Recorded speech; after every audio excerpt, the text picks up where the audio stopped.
എൻ്റെ പൊന്നു മച്ചന്മാരെ, എന്താ ഇപ്പം അങ്ങ് ചൈനയിൽ റോബോട്ടുകളെ വെച്ച് വരെ ഫുട്ബോൾ കളിക്കാൻ തുടങ്ങിയിട്ടുണ്ട്. ഇതങ്ങ് നടന്നേക്കുന്നത് ചൈനയിലുള്ള സിങ്വായ് യൂണിവേഴ്സിറ്റി വെച്ചിട്ടാണ്. ഏകദേശം 4ഓളം ടീമുകളുണ്ടായിരുന്നു. ഒരു ടീം സിങ്വായ് യൂണിവേഴ്സിറ്റിൻ്റെയാണ്. അതായത് ഒരു ടീമിൽ കളത്തിൽ നമുക്ക് 3ഓളം റോബോട്ടുകളെ ഇറക്കാനും സാധിക്കും. അപ്പോൾ ഇങ്ങനെ ഈ ഒരു പരിപാടി ജൂൺ 27-ാം തീയതിയാണ് നടന്നത്. അതായത് ഈ ഒരു പരിപാടിൻ്റെ വിജയിയായിട്ട് പ്രഖ്യാപിച്ചിരിക്കുന്നത് സിങ്വായ് യൂണിവേഴ്സിറ്റിൻ്റെ റോബോട്ട് ടീമിനെ തന്നെയാണ്. ഈ ഒരു പരിപാടി എന്ന് പറയുന്നത് നമ്മുടെ എന്തിനും സിനിമയെ പോലെ ചിട്ടീൻ്റെ ആ ഒരു പരിപാടിയാണ്. അതായത് എല്ലാം സ്പോട്ട് ഡിസിഷൻ മേക്കിംഗ് ആണ്, അല്ലാതെ ഒരിക്കലും ഒരു പ്രീ പ്ലാൻഡ് ആയിട്ടുള്ള ഒരു ആൽഗരിതം വെച്ചിട്ടല്ല ഈ റോബോട്ടുകളെല്ലാം ഇങ്ങനെ ഈ ഫുട്ബോൾ കളിക്കുന്നതൊക്കെ.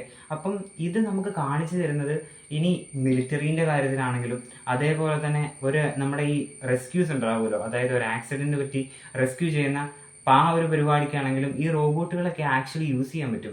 അതായത് അതിൻ്റെ ഒരു ആൽഗരിതം, അതേപോലെ തന്നെ അതിന് ആ ഒരു ഡിസിഷൻ മേക്കിംഗ് പവർ കിട്ടിയാൽ അത് കുറച്ചും കൂടെ നമുക്ക് കാര്യങ്ങൾ ഈസി ആവുകയും ചെയ്യും.